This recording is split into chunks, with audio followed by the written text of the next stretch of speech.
హైడ్రా కనీస సమాచారం ఇవ్వకుండా ఇళ్లను కూల్చడంపై ప్రజల నుంచి తీవ్ర వ్యతిరేకత వ్యక్తం అవుతోంది. హైడ్రా తీరుపై గ్రేటర్ ప్రజలు ఆగ్రహావేశాలు వ్యక్తం చేస్తున్నారు. విమర్శలు నిరసనలు వెలువెత్తుండటంతో ఇప్పటికే హైడ్రా కూల్చివేతలను నిలిపేసిన పరిస్థితి కూడా మనం చూస్తున్నాం. హైకోర్టు సైతం హైడ్రా వ్యవహారాలని తప్పుబట్టిన విషయం కూడా మనకు తెలిసిందే. కమిషనర్ని ప్రశ్నల వర్షం కురిపించింది. కనీసం నిబంధనలు కోర్టు ఆదేశాలకు హైడ్రా పాటించదా అంటూ కూడా ఘాటు వ్యాఖ్యలు చేసిన పరిస్థితి కూడా మనకు తెలిసిందే. దీనిపైనే అప్డేట్స్ మా కరెస్పాండెంట్ శేఖర్ అందిస్తారు. శేఖర్, చెప్పండి. సో కమిషనర్ రంగనాథ్ను హైకోర్టు ప్రశ్నించిన విషయం కూడా మనకు తెలిసిందే. సో పేదల ఇళ్ళు కూల్చేటప్పుడు ఒకంత ఆలోచన అవసరం అనేది కూడా సర్వత్రా వ్యక్తం అవుతున్న అభిప్రాయం. సో ప్రస్తుతం ఏంటి ప్లాన్ ఆఫ్ యాక్షన్, అప్డేట్ చెప్పండి. హరి, ఆపరేషన్ హైడ్రా మీద హైకోర్టు తీవ్రమైనటువంటి ఆగ్రహం వ్యక్తం చేసింది. కనీస నిబంధనలు పాటించకుండా ఇళ్లను కూల్చివేయడం ఏంటని ప్రశ్నించింది. తహసీల్దార్ గ్రౌండ్ లెవెల్లో వచ్చినటువంటి ఏవైతే సమాచారం మేరకే మేము కూల్చివేతలు చేపడుతున్నామంటూ కమిషనర్ నిన్న హైకోర్టుకు తెలియజేశారు. ఆ సందర్భంలో హైకోర్టు ఒక ఘాటు వ్యాఖ్య చేసింది. తహసీల్దార్ కానీ గ్రౌండ్ లెవెల్లో అధికారులు చార్మినార్ని హైకోర్టును కూల్చమని రిపోర్ట్ ఇస్తే కూలుస్తారా అంటూ డైరెక్ట్గా సూటి ప్రశ్న కమిషనర్ని ప్రశ్నించింది. అయితే రాబోయేటువంటి రోజుల్లో ఈ రకమైనటువంటి వ్యవహారం ఈ రకమైనటువంటి దిశగా ముందడుగు వేస్తే చర్యలు తీసుకోవాల్సి వస్తుందంటూ కూడా హైకోర్టు కొంత ఆగ్రహం వ్యక్తం చేసింది హైడ్రా ఆపరేషన్స్ మీద. దీంతో హైడ్రా కొంత ఆచితూచి అడుగులు వేసేటువంటి ప్రయత్నం చేస్తుంది. ఇప్పటికే ప్రజల నుంచి వచ్చినటువంటి ఆగ్రహం, అసంతృప్తి మేరకు ప్రభుత్వం కూల్చివేతలను గడిచినటువంటి 2 వారాలుగా నిలిపివేసింది. ప్రతి శనివారం ఆదివారం కూల్చివేతలు హైడ్రా ఆపరేషన్ చేపట్టేది. కానీ లాస్ట్ 2 వీక్స్ నుంచి ఈ హైడ్రా ఆధ్వర్యంలో కూల్చివేతలు జరగట్లేదు. ఎక్కడైనా జరిగినా కూడా అవి మా ఆధ్వర్యంలో జరగట్లేదు అంటూ హైడ్రా కమిషనర్ రంగనాథ్ చాలా స్పష్టమైనటువంటి ప్రకటనలు ఎప్పటికప్పుడు విడుదల చేస్తూనే ఉన్నారు. ఇక రీసెంట్గా జరిగినటువంటి క్యాబినెట్ సమావేశంలో హైడ్రాకి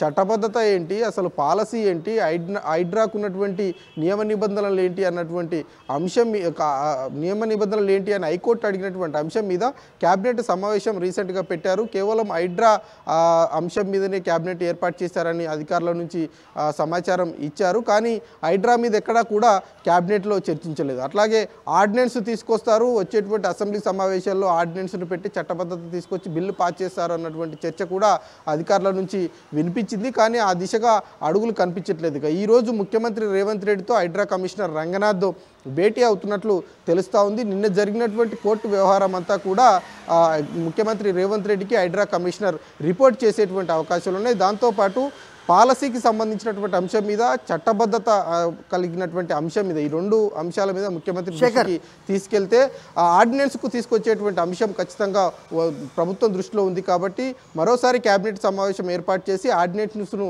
తీసుకొచ్చేటువంటి ఆలోచన చేస్తున్నట్లు కూడా తెలుస్తూ ఉంది. అట్లాగే వచ్చేటువంటి అసెంబ్లీ సమావేశాల్లో ఆర్డినెన్స్లు అసెంబ్లీలో పెట్టి చట్టబద్ధత తీసుకొచ్చేటువంటి ఆలోచన కూడా చేస్తుంది. ఆ దిశగా ఈరోజు ఒక ప్రణాళిక, అట్లాగే ఒక సమావేశం నిర్వహించి దాని మీద ఒక నిర్ణయం తీసుకునేటువంటి అవకాశం కూడా కనిపిస్తూ ఉన్నాయి. హరి, అయితే ముందు ఈ హైడ్రా ఎప్పుడైతే ప్రారంభించారో అప్పుడు ఇది సరైన నిర్ణయమే అంటూ చాలామంది ప్రశంసించిన దాన్ని ప్రస్తుతం తీవ్రమైన వ్యతిరేకత ఎదుర్కోవడాన్ని ఏ రకంగా చూడాలి? At the same time Congress అధిష్టానం ఢిల్లీ నుంచి నిశితంగా పరిశీలిస్తోంది.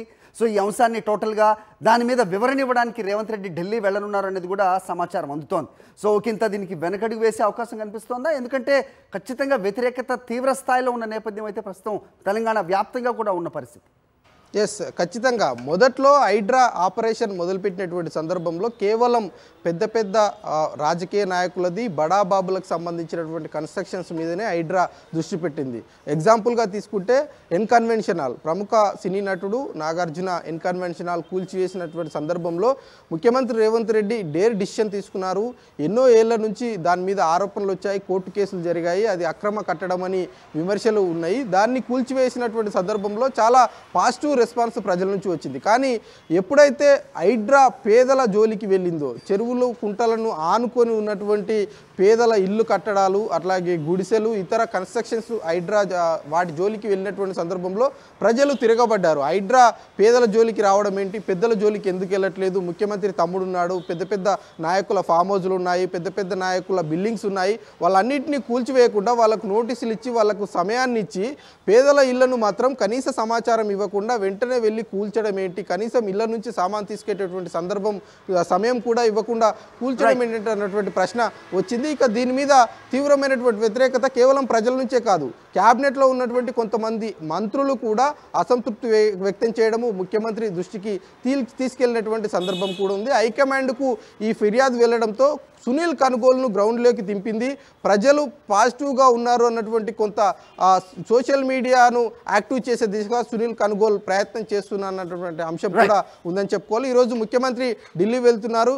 ఈ ఓవరాల్ ఎపిసోడ్తో పాటు క్యాబినెట్ విస్తరణకు సంబంధించినటువంటి అంశం మీద కూడా చర్చించనున్నారు. Hari. Alright Shekhar, thanks for the inputs.